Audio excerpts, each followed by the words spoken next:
It's aviation's final frontier. Cowboy pilots who deliver small, used aircraft. Why is this thing not working? Freaking A, man. Across distances they were never meant to fly. This is the most extreme type of flying you can do. There's a right way to fly an airplane and there's a wrong way. They take on the deadliest flights, ride out the wildest weather. I can't see anything, nothing. Every plane I fly in, I expect is trying to kill me. And do whatever it takes to survive. But as long as there's money and fuel to burn, Smell that jet A. What was that? they'll live to fly another day. Let's roll.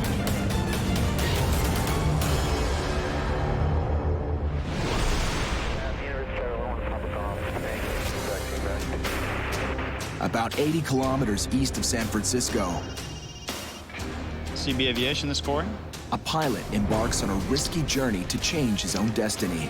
No, you don't understand. We're set to depart tomorrow morning at 7 a.m.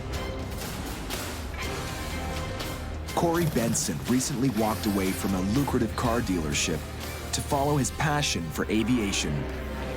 I knew there was a big risk, and I knew there was a very good chance that I wasn't going to make the money that I was making in the car business, but I wanted to do something that I loved. Cory's new job, selling and delivering small second-hand planes. In the industry, it's called ferry flying. And only pilots with nerves of steel need apply. They fly anything, anywhere, anytime. From single-engine planes, through turboprops, and multi-million-dollar jets. If it has wings, they'll take it, no matter how far Well, we're not in Kansas anymore, man. or how dangerous. Bro, that's bad. It's a radical career change, but Cory is committed. I'm the type of guy that when I decide I'm going to do it, I'm going to find a way to make it work. I never look back. I don't want to get back in the car business. I've basically put all of my eggs in this one basket, and I will make it work. And here's the plane that Cory hopes will jumpstart his dream. This Merlin III, a sleek turboprop built in 1980. Cory bought it in California and sold it to a customer in Australia. To pick up his check, he's gonna have to fly the plane on a treacherous journey across the Pacific Ocean.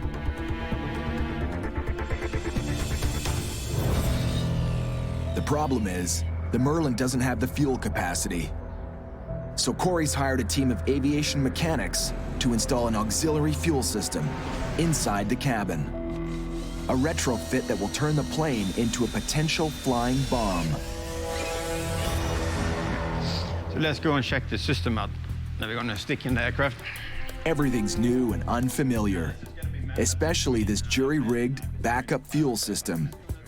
So let's say that you want to use the right tank first. What you do then is that you open this valve here, and you open this valve here. Okay. The fuel control panel was built with a mix of aircraft, automotive, and plumbing parts. Put this the way it should be, okay? It's gonna be this way. And these two aluminum tanks will be installed in the cockpit, each filled with over 300 liters of fuel. Let's disconnect this one here It really looks kind of rinky-dink. and put it on this side. You're starting to make me a little nervous. You're thinking about that there's going to be 9 hours we're going to be over water, and we've got to control the fuel tanks on top of that. I want to make sure it works. I want to make sure it works right, and that we completely understand how to work this. So what happens if we had something with the airplane go wrong, where we lost power, where it wasn't powering either of the inverters? Let's say you lose these two here. You lose everything on the aircraft and pressurization. You don't want that, in trouble. That's one of the scariest part about being a ferry pilot, is you're in an unfamiliar airplane going somewhere very dangerous. Most of the people survive. You know, some of them die, of course, but most of them survive. This will be a steep learning curve for Cory. And it just got even steeper, because he's landed another job. Perfect. Okay. In the aircraft delivery business, you never know when the plane's going to be ready. Sometimes there's 2 or 3 flights that come together at the same time, which has happened here. Cory was hired to move a single-engine Cessna 206, but this one is over 35 years old. So he's hired a top-notch team to take on the flight for him. Well, you get a good feeling to see if she's ready to go across the water, which we need her to be ready to go across the water, so. Bob Rasky has logged over 23,000 hours in every kind of flying machine, from commercial airliners to fighter jets. I'll let you get up. Okay. You're younger and more agile, so. His co-pilot, Yasmina Platt, has a fraction of that experience. Just 600 hours in small planes. That looks good there. But she's hungry for more. Be here and going flying? Awesome. There's nothing better in the world than to go flying. Yeah, baby's gonna treat us well, right? You're gonna treat us good? This will be the trip of a lifetime. A flight over 10,000 kilometers long, from California to Poland, across the frigid waters of the North Atlantic. And they've never flown together. Clear, bro! This first test flight will be a great way to break the ice.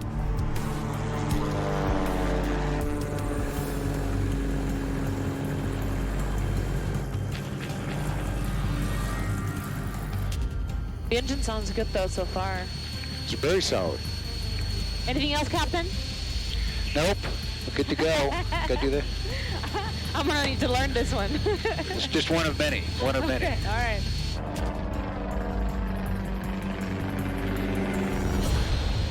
Whoa. But just minutes into the test flight, Look at that thing. It doesn't respond. the old Cessna is misbehaving. Oh, it's not working? Nope. Uh-oh. The left aileron trim is not responding. Well, we tested them on the ground. They did work then. The aileron trim is a hinged flap on the edge of the wing. It controls the plane's rolling motion. With the left trim stuck, the plane is rolling to the right.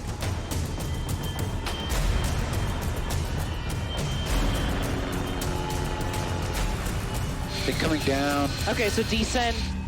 Bob decides to land. But he fights to control the plane.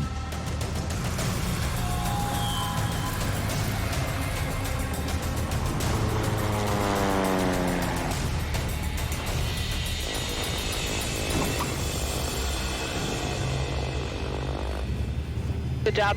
Okay, we're down.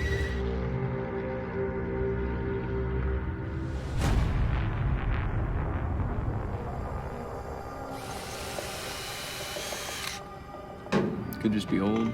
If it can't break, it will. Back in the hangar, the mechanic discovers serious evidence of neglect.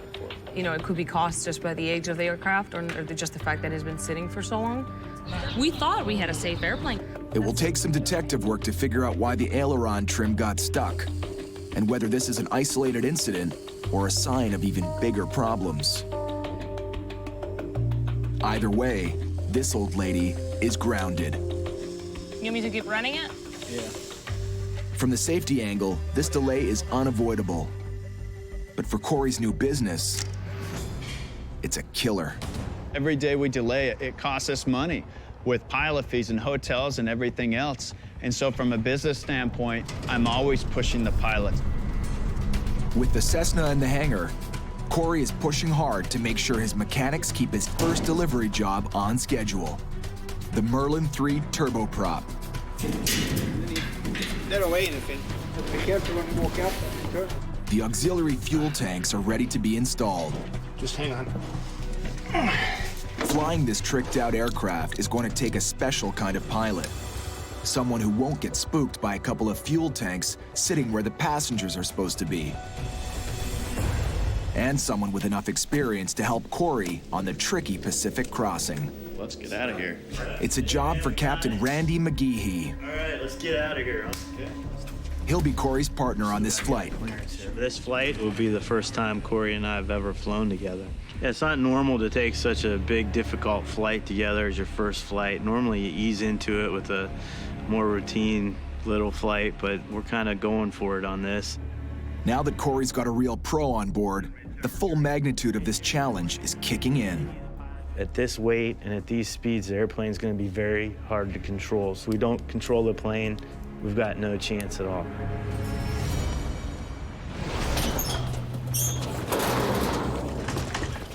Most of the added weight is fuel. And now the tricky part, not to spill. Smell that jet A. And with 2 extra fuel tanks as front row passengers, this plane delivery is definitely not business as usual. Now, this is the first time I've ever fueled an airplane from the inside. But just when they're finally ready to go, a heavy fog rolls in. This is really low. We can't take off like this. Not with the weight that we're at. Not with what we're trying to do today. I don't want to be stuck here. We need to get this airplane down there. We can almost see the control tower now. You've got different... Control tower? Control tower's right there. All I see is a bunch of milky white fog. You can't even see the taxiway or the runway. Cory and Randy haven't even left the ground yet. And already, they're in a standoff. We're overweight. We're not going to have great climb performance. We've got mountains out here. I mean, if things go really bad, we could end up dead. We're going to go when it's clear, and that's when we're going to go. All right, and that's the end of it. All right.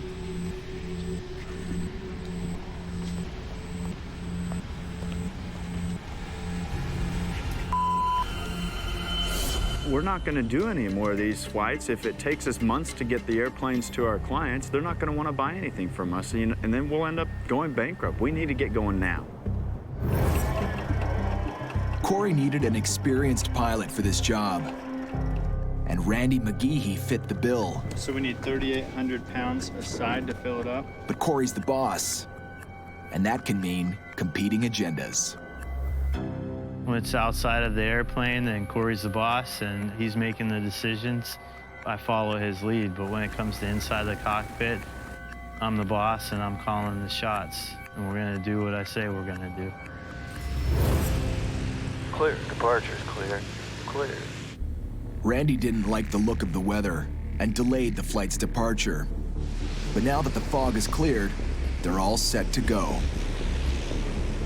It's hot out here. We don't have as much wind in our faces yesterday, but we're gonna take off. In the event of an engine failure, we got a nice long runway here, so once I have the airplane under control, you can call tower and let them know. Otherwise, we'll return here for a visual land. Okay, for takeoff.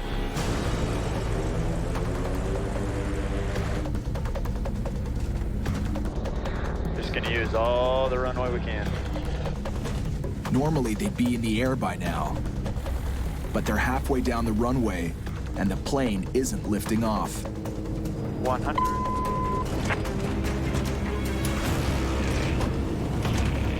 115, 120. The heavy turboprop sucks up 1,200 meters of runway.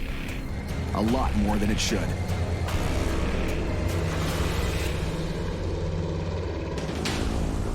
Plane is just a pig, you know? That's not fair. We're just always so overhead. Yeah, we're 15,000 pounds right now. They should be climbing 4 times faster. The winds down here are actually less. Our fuel flow is higher because we're so much lower than we thought, but we don't have the performance to climb up there. At this lower altitude, the denser air puts more drag on the plane, which burns more fuel. They'll need to climb up to where the air is thinner and keep an eye on the fuel gauges if they want to make it all the way to Australia.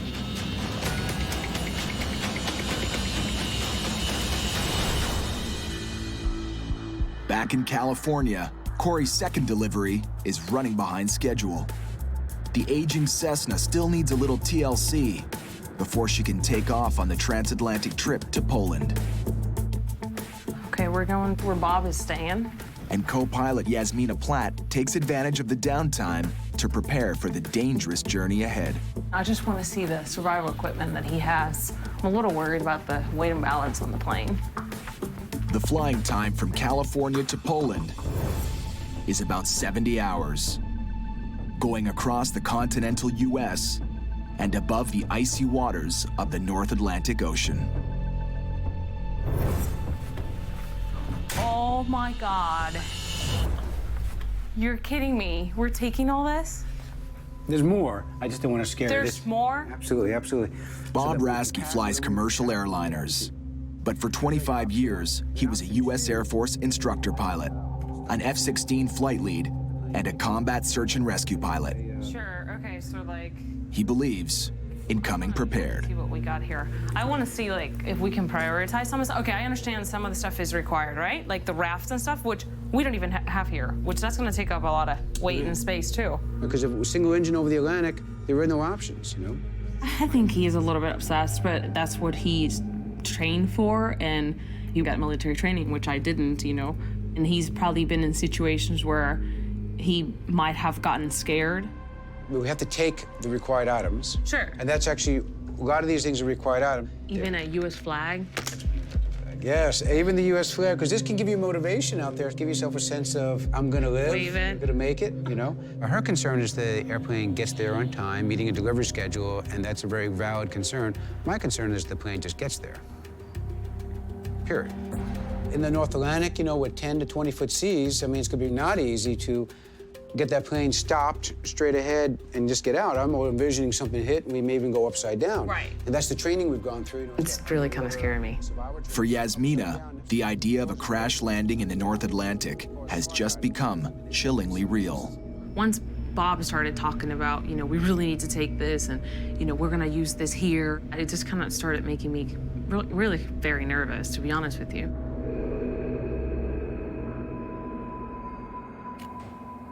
The next morning, Yasmina gives the plane a thorough safety check. It's very serious. We're losing fuel. And, you know, that's just on the ground, but if we did go up in the air, who knows if we would be losing even more fuel. A few hours ago, she thought Bob was being overly cautious, but the fuel leak has proved him right. You see how it's leaking, right? Like through the fuselage? Uh-huh, yeah. That one's really weird. And then it goes all the way back, and then it's dripping down here. So really, we have two. So frustrating. The airplane mechanic takes a look and doesn't like what he sees. You could have caught fire when you're flying with the engine running. When your exhaust is right here, right next to where it's leaking.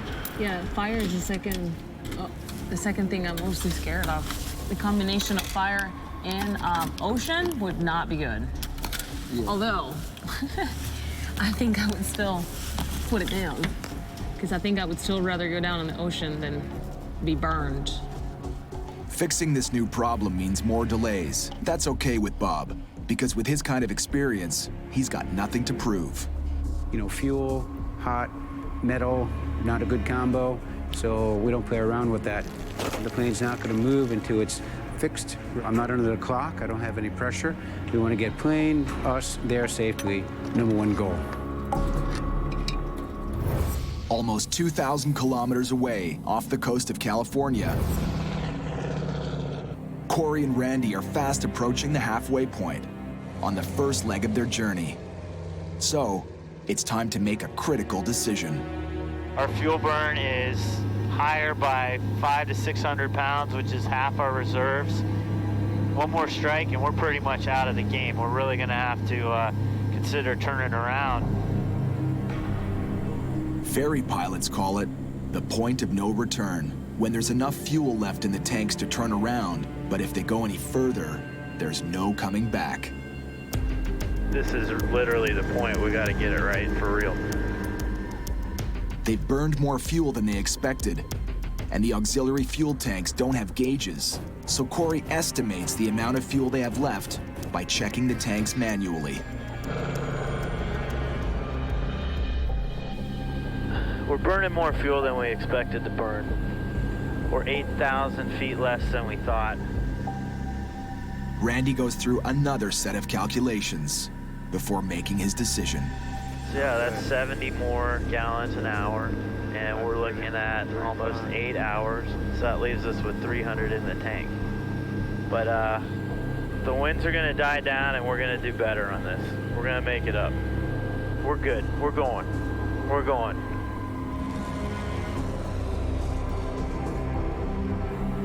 Randy's taking a calculated risk.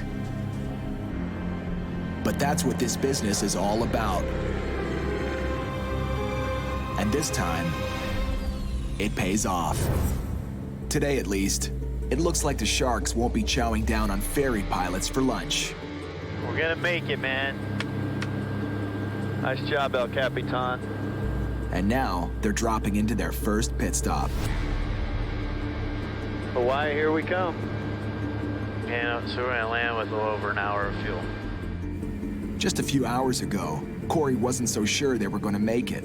Now, he's happy that he put Randy in the driver's seat. Gear coming down. Got the runway in sight.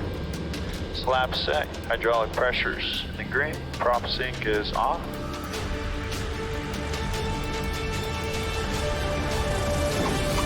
Nicely done. It's a nice landing though, Randy. Holy crap, we made it.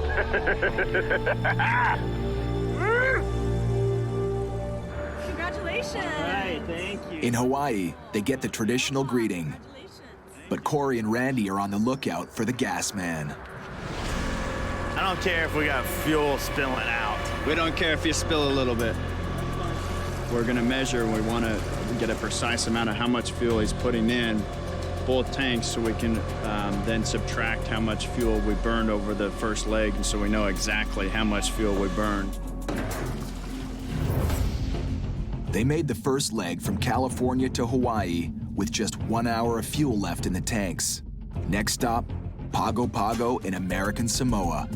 And this time, they want to be dead sure they won't run out of fuel before they get there. Yeah, let's get out of here because I can tell the way the air feels, it's really hot and humid. So as the day progresses, that air's gonna heat up and those thunderstorms are building. Yeah, let's get the hell out of here.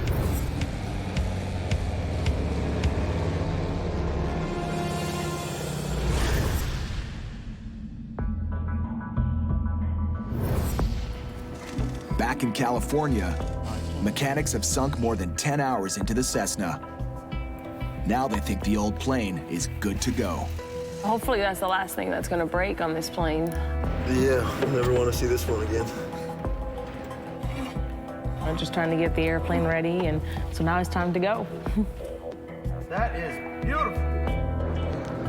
And if the weather holds up, Bob and Yasmina can finally take off and start clocking some serious flight time. Heck, you know, crossing the Atlantic is much more exciting. In a small airplane, it's going to give me a whole different perspective of aviation. And along the way, I'll be thinking, you know, how beautiful the scenery is, but also how deadly it could be. And there are few places in the world so vast, unpredictable, and unforgiving as the Atlantic Ocean. Yeah, I think it's gonna be really big for my career. We're probably gonna put about 50 hours on the airplane between the test flights and the flights themselves. To this day, when I see some of these airplanes, it's like, wow. We went ahead, went out, did the run up and everything, props fixed, fuel straighter's good to go, so you guys are ready? Thank you. Take care. Appreciate We'll see it. you. Yeah, we're so excited. It's starting to really become true.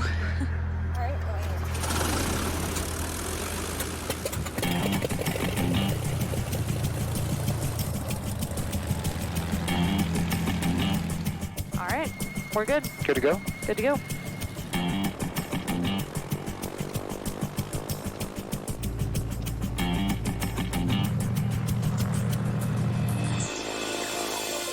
The Cessna lifts off, beginning the first leg of a long journey. Destination, Poland, via the east coast of the United States. So engine sounds pretty strong, right? It does, I like it. It's gonna be like 7 hours, 6 hours, 7 hours of it. Yeah, so there's the Golden Gate. Wow, absolutely beautiful day in San Francisco Bay.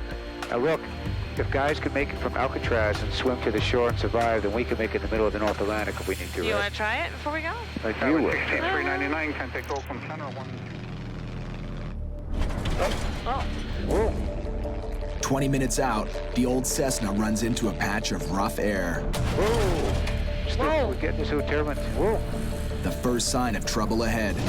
Whoa. Any rougher, these winds could do some serious damage. Okay, your seatbelt on? Good? Yep. Okay. Oh. Bob decides to climb higher, hoping to escape the danger above the clouds. Hang on. Okay, going up to 1,000, right? Yes. Oh, hold on. Oh. This plane just can't climb, you know? I think after we top this one, we'll get a little better ride. Overweight and loaded down with fuel, the Cessna struggles to reach clear skies. Come on, baby. Bring us up there. This nice old machine. Hang in there. Cool. Okay. There we go. In the clear, in the clear. At this altitude, the aircraft is out of the danger zone. No, whoa, it's clear ahead now. Woo! I like it. 6,000 miles to go, okay? Yay! But all it takes is one short moment for everything to change. Oh, what's that, man? Okay, here, I got the airplane. Oh my God! As soon as they reach their cruising altitude, a heavy stream of fuel starts flowing out of the right wing.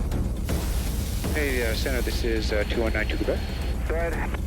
Yeah, we're gonna need to divert to Santa Barbara or the nearest airport right now. Is this an emergency? Yeah, we have, looks like a leaking fuel tank, 1-2 Quebec, unable forward, your soul's on board. 2, souls on board. 1-2 Quebec, roger that. Heading is going to take you to the south end for the airport. The leak, it's still running. I wish there was a way that we could stop it from coming in. The closest airport is in Santa Barbara, 10 minutes away. Yeah, I'm just concerned about electrical fire. Absolutely. That would just not be good at all. Fire in the air, a pilot's worst fear. And with fuel pouring out of the Cessna's tank, all it'll take is one spark to turn the cabin into a fireball. It's really, like, pretty bad. Okay, so it is leaking pretty good back there, okay? Yeah. Bob and Yasmina have to get their wheels on the ground before they're blown out of the sky. Okay, I got us going towards Santa Barbara right now. All right, and I have Santa Barbara on the GPS as well, so we can just, use that. Okay. You got the airplane right? Out of the airplane, we're heading towards Santa Barbara. They're aiming for an emergency landing. So you know, since you are leaking fuel, we are going to roll the equipment for you. Okay, keep bringing me in.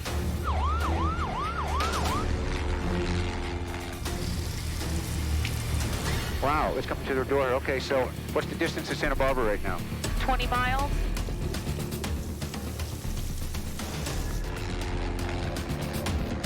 Will you be able to make the descent from your present position? We can. On the ground, emergency response units rush to the airstrip, preparing for the worst.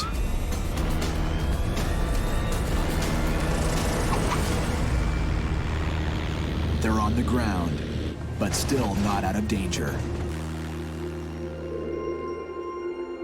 Bob unscrews the fuel cap to release pressure and explosive fumes from the tank. As the emergency crew takes over, Yasmina finally allows herself to think about how close they came to total disaster. This could have been really bad. We could have had an electrical fire in in a second. And imagine on top of that, it would have happened over the water. Now we're really screwed. Now we have an engine on fire, and the only place we can go is the water. That's all that you're thinking, really. Halfway across the Pacific Ocean, just south of the equator, Cory and Randy are flying straight into a dangerous roller coaster ride with a very scary name, the Intertropical Convergence Zone. This is really dangerous. Turbulence down here is extreme. There are like little bombs going off everywhere. It's like a deadly beltway that circles the globe, where warm sea temperatures lower the surface air pressure and create a massive, violent mixture of wind surges, clouds, and rainfall. So we're either gonna have to punch through, or we're gonna have to divert a couple hundred miles, and I don't think we got the fuel for that. Holy crap! Feel that? Well, if we get severe turbulence, especially with how heavy we are, the wing can be damaged. I'm gonna slow it down here. Okay. Randy cuts back on the throttle and reduces their speed, but the wind resistance will cost them fuel. In case we run into any really bad bumps, we won't break our airplane. They've traveled more than 6,000 kilometers since leaving Hawaii, and after a quick refuel in American Samoa, they're nearing their next pit stop in New Caledonia. So Cory tries to contact the small island's airport. Damn it. Why is this thing not working? But the signal goes dead. There's no one out there. Freaking hey, man. His last option is the satellite phone.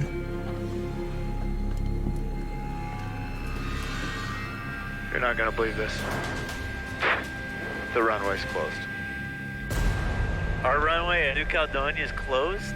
Are you messing with me? No, I'm not. She said that the runway's closed and it's not gonna be open until at least 0530.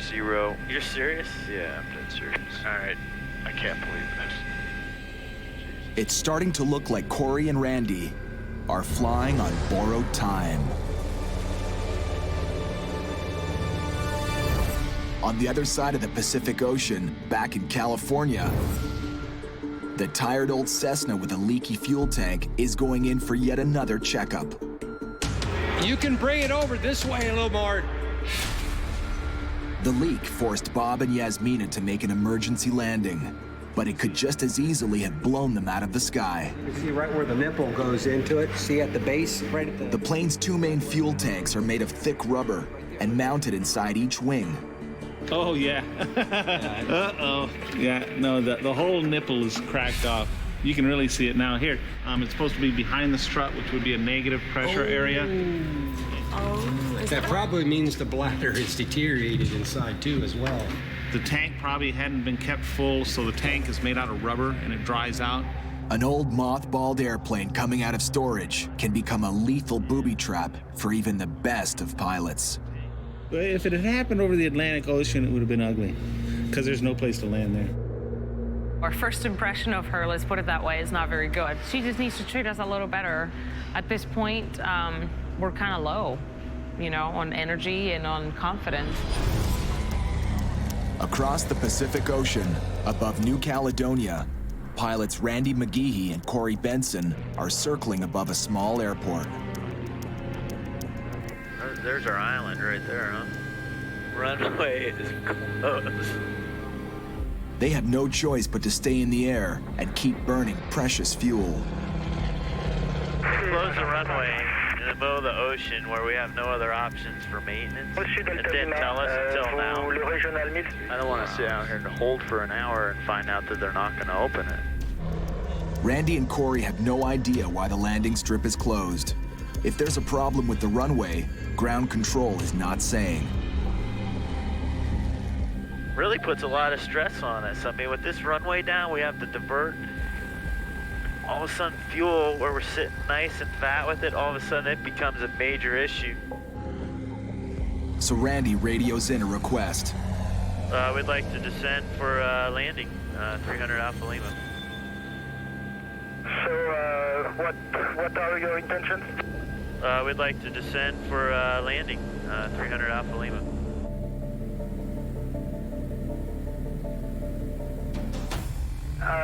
Now runway is open. Call me back on the right-hand downwind, 11. Only moments after denying permission to land, the New Caledonia flight tower opens the runway. Crisis averted. Thanks for putting me in the middle of nowhere, buddy.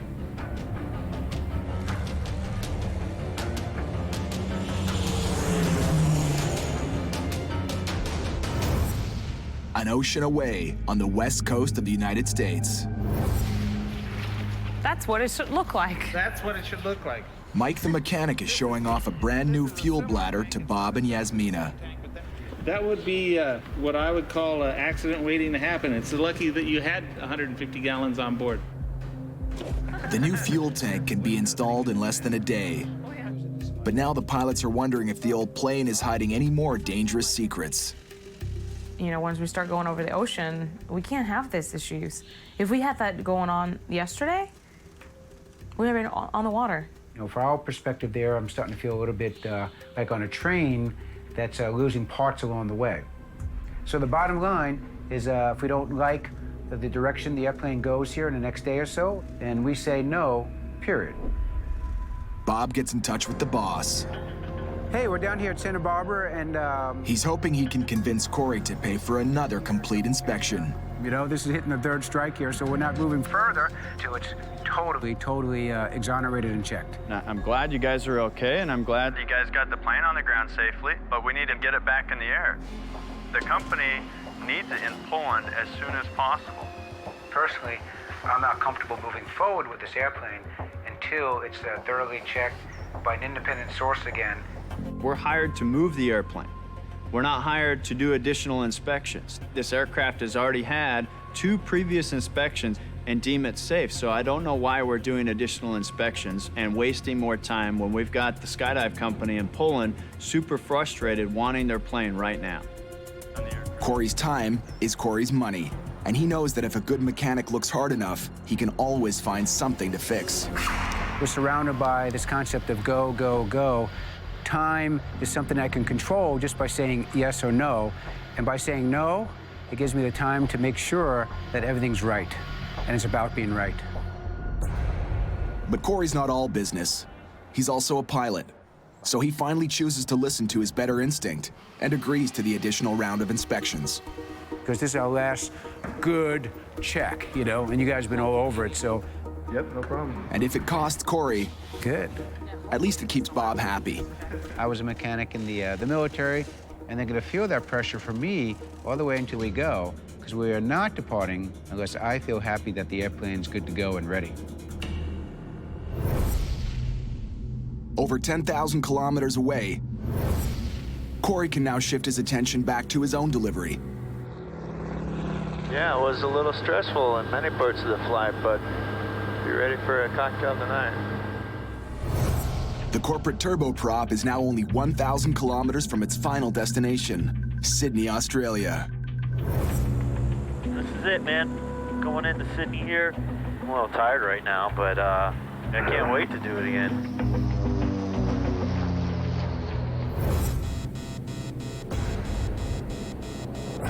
Holy crap, that's not good. That light means we have 10 minutes left of fuel. Holy shit. The warning light indicates that the transfer fuel pump is malfunctioning, and their auxiliary fuel is not getting to the left engine. I don't want to be freaking swimming in the ocean, dude. They have 10 minutes of fuel left in that engine. When it runs dry, the engine will fail. We're expecting the left side, that's going to be this switch. Fuel shut-off switch, we're going to close. Hydraulic shut-off switch, close. With one engine down, the plane will lose altitude, and Randy will have to ditch in a controlled crash landing on the water. Right now, at any time if it's going to go. It's been 10 minutes.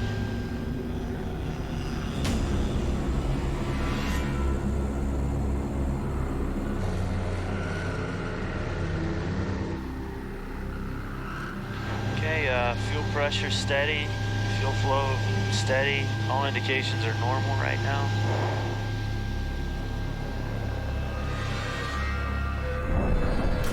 You feel that? The low vibration reverberates through the plane. It sounds like they just lost the left engine. Oh, maybe we still show we have fuel. That's something. That thing scared the crap out of me. Come on, baby. The minutes pass. The engines continue to fire. The problem seems to be a faulty warning light. Thank God. It's the longest 10 minutes of my life. Yeah. I think we're out of the danger zone, so let's just keep going ahead here, okay? Okay, awesome.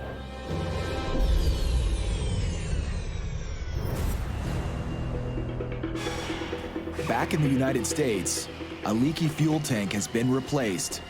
And now Bob and Yasmina think they might be able to coax the old plane into taking off and heading out for the long haul across the ocean. So Mike and Kim, would you take this airplane to Poland now when it leaves the hangar? Sure. The two pilots have been trying to put California in their rearview mirror for over a week now. It's good to catch all these things before we go, because my confidence goes better.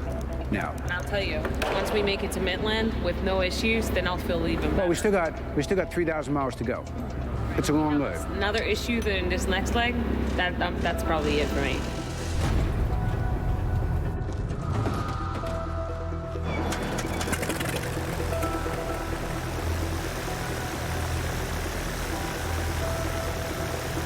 But it looks like today might be the day. The mechanics have signed off on the plane, and the pilots are ready to take the aging Cessna across the continental U.S. with 2 pit stops, one in Texas and the other in Tennessee. By nightfall, they should be in Rhode Island.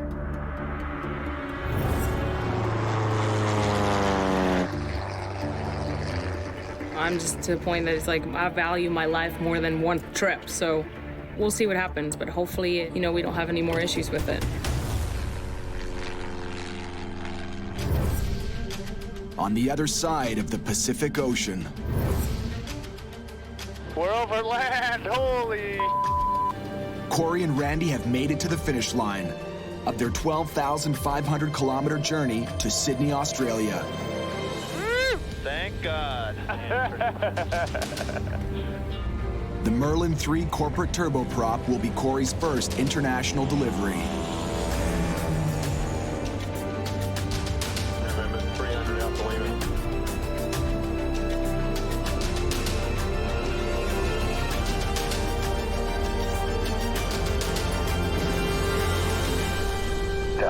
Nicely done.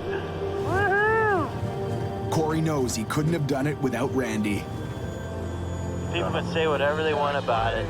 I mean, you and I did it. We brought this thing across an ocean. Fuel problems, airplane problems, weather problems, with just little teeny postage stamps of land in between. A plane that's not made to do that. And we did it, What a trip. I feel great. I got goosebumps right now. It's a fun trip, great trip, good to be here. It was an adventure of a lifetime. Minutes after touchdown, Cory gets ready to meet a happy customer. And for the first time since he took off, he's starting to feel confident that his new business is going to fly. Very excited to see this airplane. I can't wait to see his face. He's going to be very happy with it.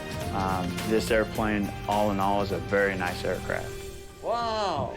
I think it exceeds all of his expectations. Thanks so much. It's gonna sit on my desk. Thanks, guys. Yeah. Hope it was worth the wait there, I thought it was just gonna be, sit up there and set the autopilot and read a magazine, hang out, and that definitely was not the case. This trip is probably one of the most dangerous trips you can do.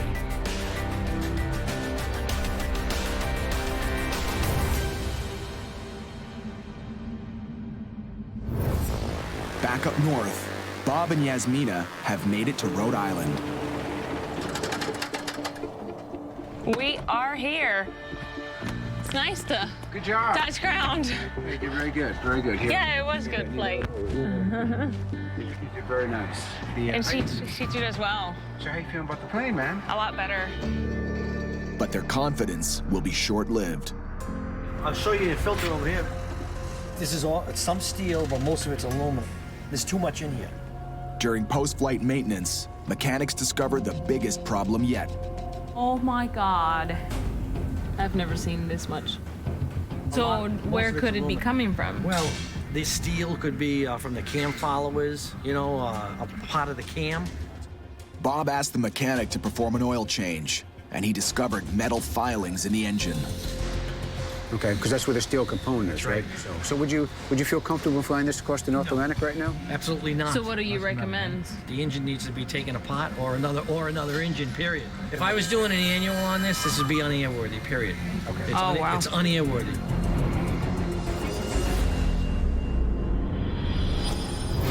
Next time on Dangerous Flights. That's not how it works. We cannot authorize work on someone else's airplane.